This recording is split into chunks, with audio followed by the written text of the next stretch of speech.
दूध में पानी मिलाकर बेचने वाले की आखिर क्या सजा होनी चाहिए? ये कहानी है एक ऐसे दूध वाले की जो हर रोज दूध में पानी मिलाकर बेचता था। लोग उस पर भरोसा करते थे, मगर वो सबको धोखा देता रहा क्योंकि उसे लगता था कि उसकी चाल कभी कोई नहीं पकड़ पाएगा। फिर एक दिन आसमान पर काला तूफान आया और चंद ही लम्हों में सब कुछ बदल गया। उस दिन उसे अपने लालच की ऐसी सजा मिली जो वो कभी भूल ही नहीं पाया।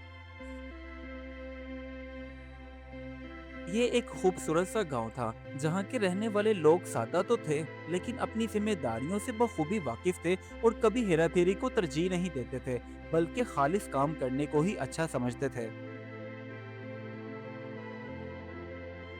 उसी गांव में एक दूध बेचने वाला जमील रहता था। उसके पास बहुत सारी भैंसें थी, इसीलिए ज्यादातर गांव के लोग उसी से ही दूध खरीदते थे और यही उसका काम था।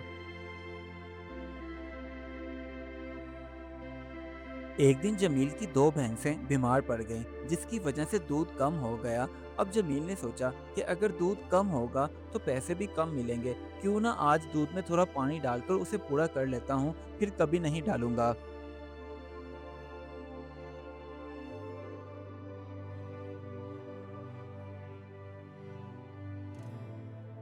गांव के लोग जमील पर भरोसा करते थे कि वो हमेशा खालिस दूध ही बेचता है, इसीलिए रोज की तरह आज भी उसका पानी मिला हुआ दूध बिक गया और लोगों ने हाथों हाथ खरीदा, क्योंकि उन्हें बिल्कुल भी मालूम नहीं था कि आज दूध में पानी मिला हुआ है।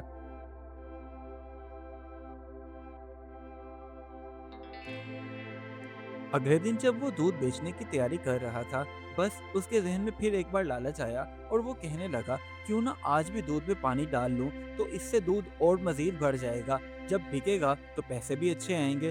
बस यही करता हूँ। गांव के लोग जब कभी कभार उसे शिकायत करते कि दूध पतला होता है, तो वो ये कहकर टाल देता कि असल में दूध पतला इस वजह से होता है क्योंकि गर्मी का मौसम है। और दूसरी तरफ उसे पैसे अच्छे खासे मिलना शुरू हो गए और वो रात को बैठकर सारे दिन की दिहाड़ी गिनता और खुश होता कि ये तो अच्छा काम चल पड़ा है। अगले दिन वो रोज के मामूल की तरह दूध के बर्तनों में पानी डाल रहा था। तभी उसके बाप ने उसे देखा और उसके पास आकर कहने लगा, बेटा, ये तुम गलत काम कर रहे हो। ये मिलावट करना अच्छी आदत नहीं है, इससे अल्लाह नाराज होता है। अब जमील का लालच इस कदर बढ़ गया था कि उसके बाप की दी हुई नसीहत भी उसे उसके आगे छोटी लगने लगी। इसलिए उसने नसीहत को नजरअंदाज किया और अपना काम मुकम्मल किया।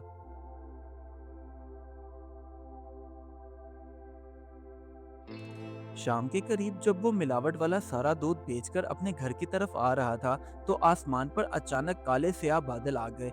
जोरों की हवा चलने लगी, लेकिन अभी भी जमील को कुछ भी समझ नहीं आ रहा था। हवा की शिद्दत इतनी ज्यादा तेज थी कि ऐसा लगता था जैसे चीजें तो क्या, ये इंसानों और घरों को भी अपने साथ ले जाएगी। बस कुछ ही देर में तेज बारिश शुरू हो गई, गरज चमक के साथ। अगर हम इसे तेज बारिश की जगह तूफान कहें तो वो गलत ना होगा। अब जमील को लाले पड़ गए। वो कभी अपनी भैंसों को संभाले तो कभी अपने घर में पड़ी अपनी कीमती चीजों को देखने लगा, लेकिन उसे कुछ समझ में नहीं आ रहा था कि किसे छोड़ूं और किसे बचाऊं।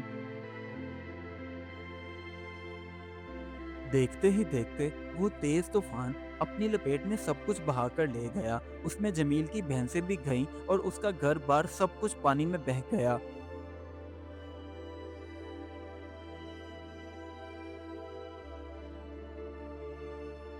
अगले दिन जब सुबह का वक्त हुआ, तो वो अपने टूटे फूटे खाली घर को देखकर परेशान हाल बैठ गया। अब उसे कुछ समझ में नहीं आ रहा था कि ये सब क्यों हुआ, कैसे हुआ।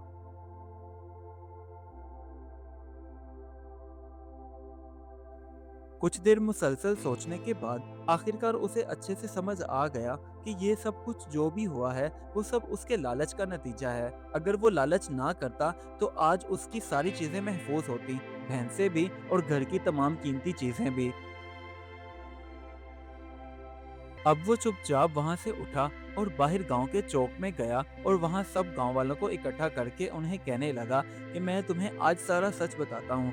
ये सब कुछ जो भी मेरे साथ हुआ है उसमें मेरा खुद का ही कसूर है। मैंने लालच किया था, दूध में पानी मिलाकर बेचना शुरू कर दिया और उसी की सजा मुझे आज मिल गई। हो सके तो आप सब लोग मुझे माफ कर दो।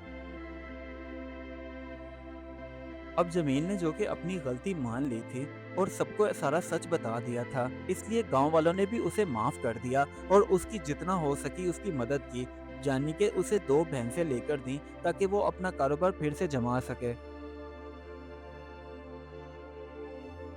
उस दिन के बाद उसने दोबारा से ईमानदारी के साथ काम करना शुरू किया और खालिस दूध बेचने लगा। गांव के लोगों ने भी उसे एक और मौका दिया और दोबारा से उस पर भरोसा करने लगे, क्योंकि अब वो बदल चुका था।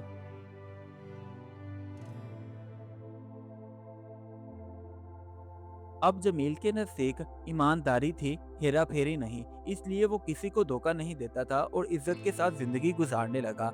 इस कहानी से हमें ये सबक मिलता है, लालच हमेशा नुकसान देता है और धोखा ज्यादा देर नहीं चलता। इसीलिए ईमानदारी सबसे बड़ी ताकत है और इसी का दामन थामे रखें, क्योंकि सच्चाई आखिरकार जीतती है।